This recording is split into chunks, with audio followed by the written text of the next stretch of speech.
Hey, Nikhil here and welcome again to Growth Tips in 2 minutes. And today we are going to discuss when to use rolling averages versus absolute numbers.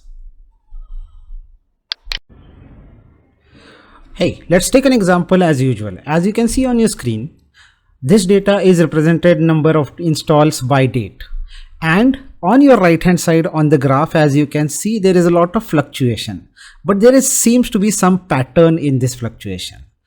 The worst part about this fluctuation is that if you want to show by the end of the month, has there been a growth or degrowth in number of installs per day, it's very difficult to visualize on the graph on the top, where the fluctuations make it impossible to actually look at this graph and make a certain assessment that whether it's growing or degrowing.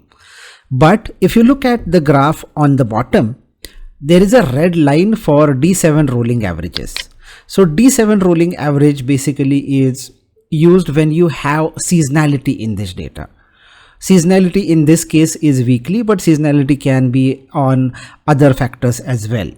As you can see on D7 rolling averages, the curve is smoothened out, and just looking at data or just looking at graph, you can actually see the trend of installs per day is slightly increasing every day on day towards the end of month.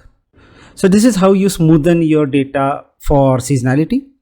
And in this series, in this week, we are going to discuss only about data representation and data visualization.